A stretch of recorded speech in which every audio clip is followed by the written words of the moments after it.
Welcome to Be Well, the City of Buffalo Wellness Program's television show, coming to you from the Apollo Media Studio in Buffalo, New York. I am so pleased, and I really mean this sincerely, to have our guest today. To my immediate left is Dr. David Mauricio.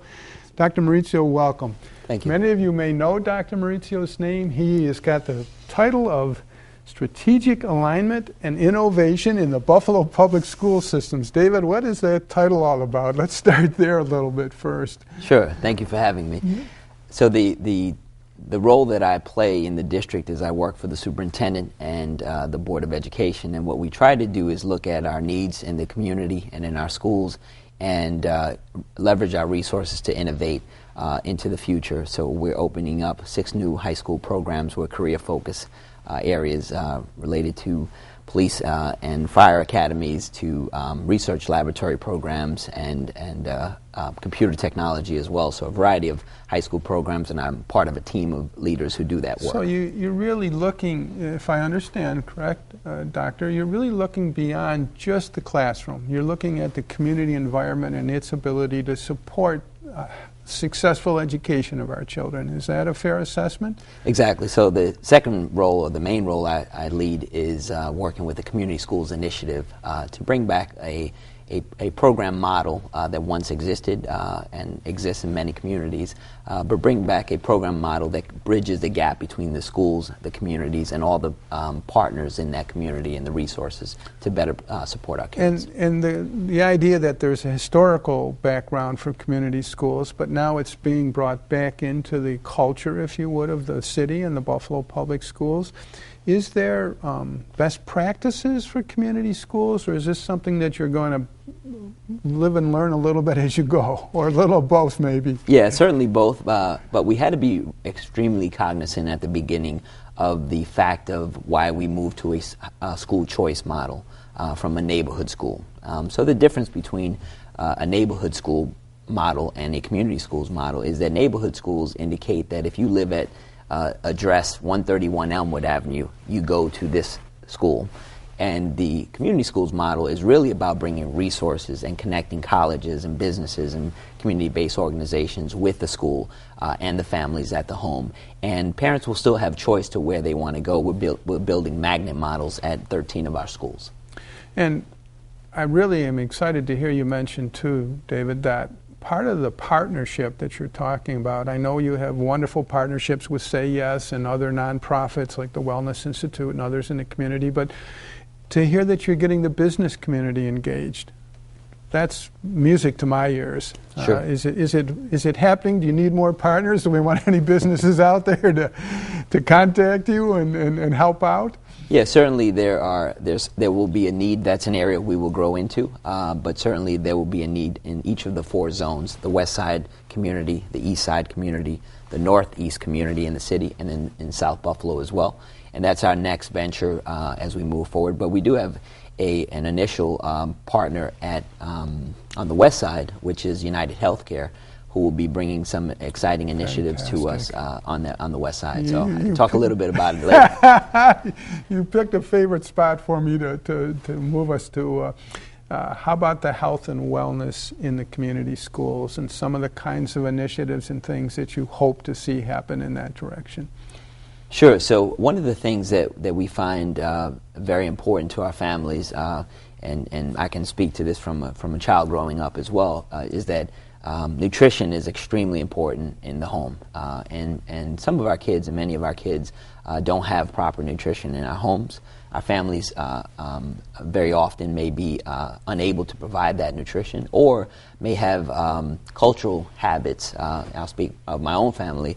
So frying food was a very commonplace in our home, and so we've had to come to a place where green vegetables and fruits and baking are more commonplace in our homes. And so really helping to educate our families, but not losing their culture, but also expanding the way they eat at home. So again, for the people that are watching, particularly that they'll have children in these 13 different schools, what I'm hearing you also say is not only will they get healthy choices in school, but it's feasible also that if a parent wants to learn to cook better and provide better lunches and meals for their children, that school, that community school, will be a resource for them? Yeah, we'll do that in 3 ways. The first way is connecting our families and the schools by a community garden. So many of our schools have community gardens, so we've dedicated funding to help either establish or improve their community gardens. And so one of the ways we're going to do that is building up either irrigation systems or providing proper soil or seeds. And this will be a volunteer approach in which the communities get to tend the garden, and then they get to benefit from the profit of the vegetables and the fruits that they grow in that garden. So that's one area that we're going to work on, and students will be involved in that as a community project, as well as community members. The second aspect is we'll have an after-school and a Saturday program, and we want to make sure that we have a proper breakfast and a lunch on Saturdays for our parents and students who will come to our elementary schools and high schools and be part of adult learning and student learning. And then the third aspect to nutrition is our adult education program, which will exist at Lafayette High School East, South Park High School, and Bennett High School. And there parents can learn, we'll have modules of learning. So your organization, for example, might have a 5-week module for parents on healthy cooking habits at home, or a variety of other things. So we want to be able to educate, but also have fun activities for parents to work together with their children and the schools. And you mentioned nutrition. I want to go just a little bit towards the physical activity side, which we know impacts a child's ability to learn, along with the good nutrition. Good regular physical activity has been proven to impact their student achievement. How do you see that integrated into the community schools? Yeah, it's a great question. We have our day is so tightly woven into academic instruction for our kids to make sure they're college and career ready. But we also want to make sure we are increasing our opportunities. So the after-school programs, the Saturday programs will be designed to offer additional opportunities to kids. We want to open up our pools and have a learn-to-swim program. Every year we have sad tragedies that happen in Lake Erie or other places in which kids that don't know how to swim get themselves into challenging situations. And so we want to ensure we have a healthy learn-to-swim program. We also want to open up our gymnasiums after school hours. We have beautiful facilities in our district, and very often they close after the school day ends. So we want to open up those opportunities, including Saturdays, for our kids to be able to come, play in sports, learn to swim programs, and that's extremely important. And the last area is we don't want to forget about our senior citizens who have given so much to our community and our families. Yep. And so I was in the mall and saw a Healthy Sneakers program which exists in the suburbs, and adults, including senior citizens, can go and stretch their muscles and walk around during time frames in which the weather's cold. And so we want to open up our buildings, and we have great hallways and very large buildings in which our seniors can come in, and that's a way for them to integrate with our families as well. And then the last initiative that we're working towards is being a model school district in which we integrate Fitbit devices or like devices with piloted students. And what we'll do is we'll look at what are our activity trends for our students in warm weather, in wintertime, create healthy competition between schools, and between grade levels, and allow students to really monitor their physical activity on a daily basis. My son bought me a Fitbit, and I didn't have to pay for it either. How many steps today? Yes, and so I'm constantly checking it, and so we want to give that opportunity to our kids as well. But David, that again speaks to the interdisciplinary approaches to educations today, because technology is beginning to play a role in helping the people be healthier, and you talked about some of the new high schools that you're going to be opening up that are preparing our children of the city of Buffalo for the 21st century. And that's, let me do this first. I want to just be sure that if anybody does want to talk to Dr. Mauricio, and make sure I have his phone number right, it's area code 716-816-3500. If you are a business or a nonprofit that has an idea or an interest to help support this, I mean, this is a win-win for the children, the families, and we know that the school system is so important to the future of the city of Buffalo. Absolutely. 13 schools to start. That, by my count, leaves about 47 or so Sure. Do you see the growth coming down the road in the future? Will it, once you've got the models down, do you think we'll be able to expand it to other schools? Yeah, this is, for us, this is the beginning. We want to pilot these 13 schools, but next year we certainly want to look at bringing on some additional schools as well. And we'll be learning a lot. We'll make some mistakes, but we'll have many successes that we can build upon. And the way we're going to have those successes is that the community is going to drive what happens at these schools in great part, along with leadership, principals, central office leaders like myself, and then community leaders like yourself and others out there. Yeah, and I think we discussed this a little bit off here before, but the idea of social capital, the norms of trust and levels of reciprocity that exist in community, my sense is that by bringing all those actors together, you're going to really increase the social capital in our community. That's good news in a number of fronts for us.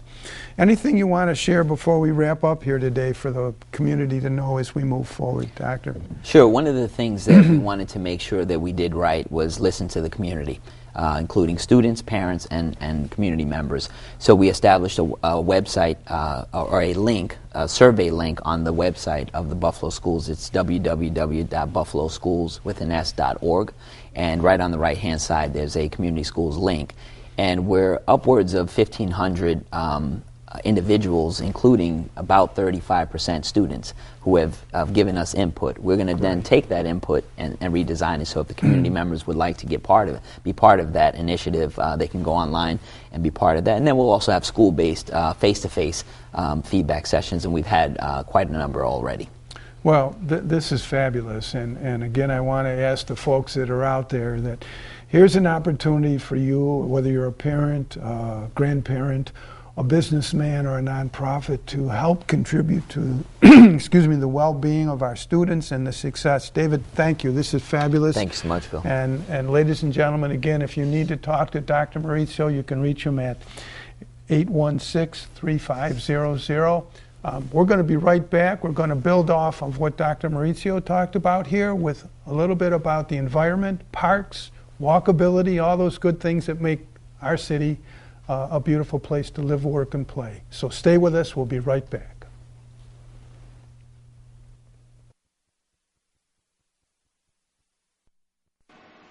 My name's Brandon. I'm 9 years old, being alcoholic. Hi, Brandon. I'll start drinking with the older kids. And whatever they do, I'll do. Kids who drink before age 15 are 5 times more likely to have alcohol problems when they're adults. So start talking before they start drinking. I know I'll start with alcohol. I'm just not sure how it's going to end. Welcome back to Be Well, the City of Buffalo Wellness Program's television show. I'm Phil Haberstroh, your host, and as I promised you in the first half of the show, I've got 2 very special guests for us here. I'm going to start to my immediate left. We're going to welcome Sarah Martin. Sarah Martin is on staff at the Wellness Institute. She's working with the environmental issues that we are deeply involved in. And to my far left is Nicole Madison, who is the executive director of the 21st Century Park. I keep trying to make it into parks, as Nicole knows. But let me get started with a little bit to make our audience a little bit familiar. Sarah, with yourself. Can you just share a little bit of your background, and then we'll talk a little bit about some of the projects. Yeah, thank you, Phil. So I have a degree in environmental studies with a focus on communications from the SUNY College of Environmental Science and Forestry. And I've spent a little time working for Food and Water Watch on public health issues, including proper disposal of toxic waste in New Jersey. And you did some door-to-door, I think. I did, yes. I went door-to-door getting petition signatures. Petitions and all that. Yep. And that's a beautiful segue into Nicole's background. Nicole, can you share with our viewers a little about yourself, please? Yes, the two of us have a lot in common. So I graduated from SUNY Fredonia in 2012 with a degree in political science and public relations. And since then, I've really put those degrees to work, working mostly in the nonprofit and government fields. For many years, I was working on political campaigns and issue campaigns, including banning fracking and microbeads in New York State. And most recently, I worked for the New York State Senate on environmental issues. Super, wonderful. Well, let me jump back here with Sarah for a moment. And Sarah, I know that one of the things that you are very excited about is that you were named a fellow in the National America Walks program, and you have a fellowship that is going to help you to become a stronger person in terms of improving walking and walkability. Can you share a little bit about that program for us? Sure. So the Walk-In College is run by America Walks, and they choose 25 people each year to be their fellows, and they can be community advocates or urban planners, health officials, and the whole idea is to give these people the tools that they need to promote healthy communities in their home communities. And those tools, I'm thinking, I don't know for sure, but would be tools that empower the citizens in the communities. It's not just putting it on Right. Sarah's shoulders in Right. that direction. Okay. Everything from your basic communication skills, social media, marketing, to writing a strategic plan, securing funding, just being a good, strong leader. And Nicole, that sounds like something that an executive director Yes, of absolutely. a program. Tell us a little bit about the nonprofit that you're working with and its advocacy role, particularly in the city of Buffalo. Sure. So I'll start you off with a little bit of history, because I know you like history, Phil. Our group really comes from a passion for Frederick Law Olmsted's work, and his work really became famous in the city of Buffalo. We currently have a system of 8 parks, 7 parkways, and 6 circles that were all designed by Frederick Law Olmsted. He convinced the city in the mid-1800s that we didn't just need one park like Central Park in New York City, but that we really needed an entire system. And the system he created in Buffalo was the first system of its kind in the United States. And our reason for being really is to complete his vision for a waterfront park in Buffalo. That was his original vision for South Park, but because of the way that the city was constructed, it ended up moving inland. And so we really missed that opportunity to connect the people of Buffalo with boating and swimming and fishing all in one place, right on the waterfront. And I'm going to jump back to Sarah here a little bit with the whole thought of, I know that you're aware that, and thanks to all the people, Justin Booth and many others, the city of Buffalo was a leader in passing complete streets legislation, which for our viewers, that means that whenever the city does a new street or rebuilds an old one, that we look at it in terms of its ability to accommodate bicyclists, walkers, and the automobile. The concept of walkability, we hear a lot about that. It's written about. What does it mean, and how do you see that unfolding in the work that you're doing with us? So when I hear walkability, I think of safe access for all, and that can mean if you're driving somewhere in a car, or if you're walking, if you're riding your bike, and it doesn't just cover transportation. It's a sense of getting where you need to be, or recreation as well. So things like placemaking, which means it's things like landscaping and benches so that you can enjoy your travel.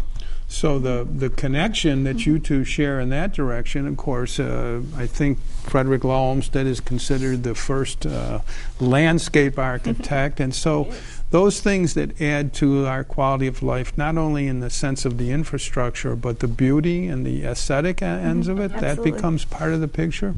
Absolutely. When we look at the waterfront itself and its potential, what kinds of potential uses do you see out there? Nicole, I know the Outer Harbor is in conversation a great deal. What kinds of things do you envision might be for the greatest good?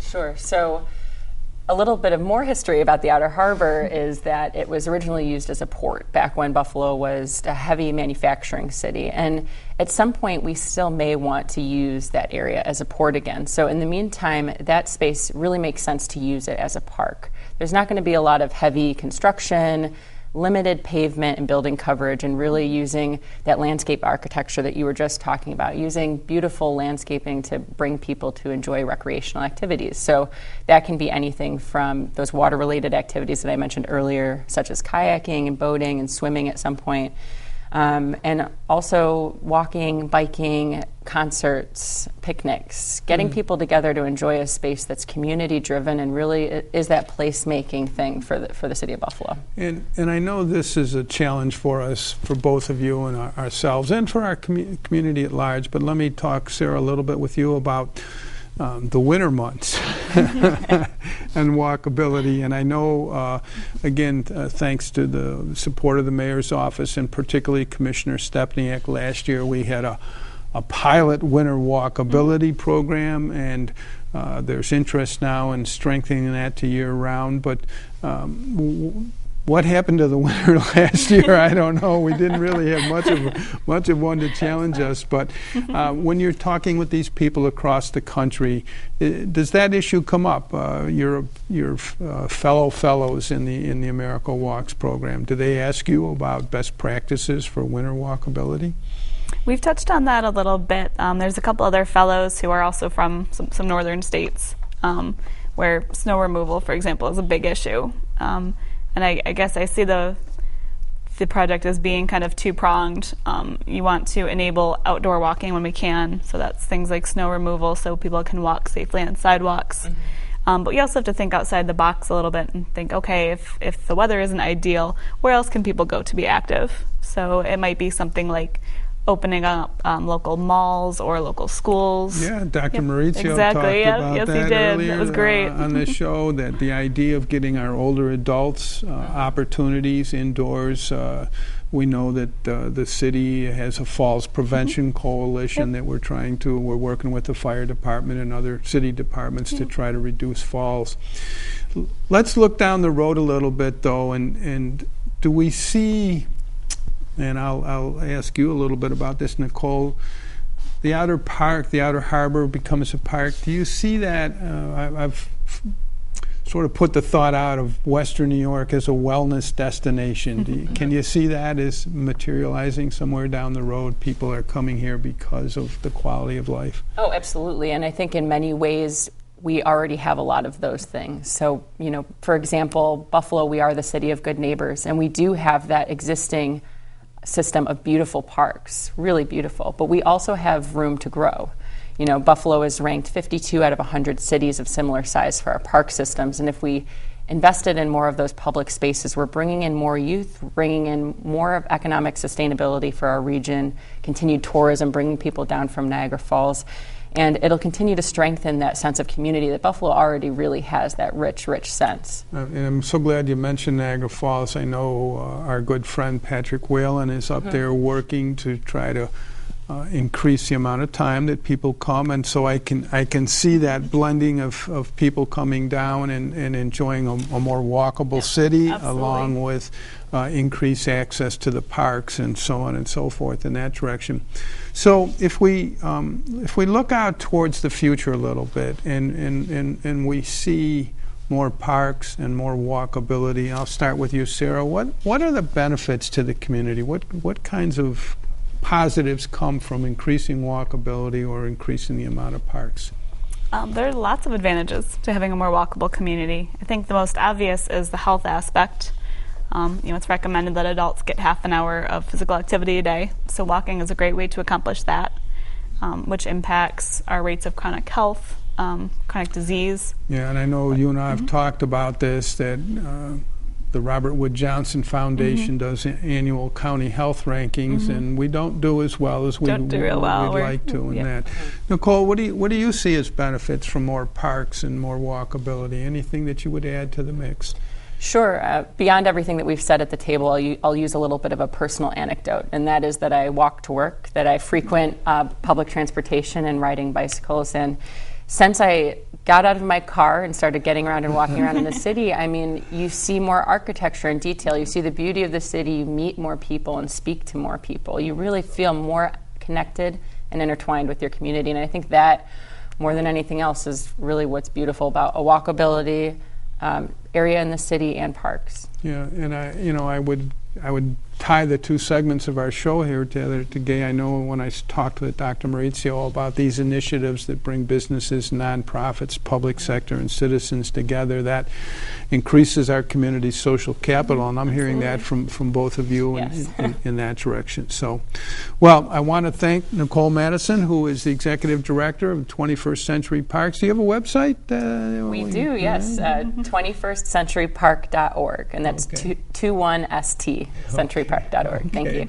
And if you have any interest in that, and of course Sarah Martin is on staff at the Wellness Institute of Greater Buffalo. Our website is www.creatinghealthycommunities.org, and we would encourage any of the viewers to do that. I'm getting ready to go back to work in the fall. I'll be teaching at Damon College on the school's public health program, and Sarah and I have this whole big fat book to digest over the summer about the environment and the health. So again, and we want to thank the wonderful staff here at the Apollo Media Center for hosting us. I'm Phil Haberstroh. You can reach us at the Wellness Institute of Greater Buffalo at 851-4052. I mentioned falls and preventing that. We're doing a lot of work. If your community group or organization would love somebody to come and talk to you about how to prevent falls, or if you'd like to learn about walkability, Sarah's going to be working on producing a video that we hope to have this fall. It was a grant program from the Buffalo Realtors Association, and so we're going to be working with Commissioner Stepniak and the good folks here at Apollo Media to do that. And Nicole, plenty of opportunities for you down the road here to get more park space into our community. So thanks again, folks, for being with us today. Have a wonderful week.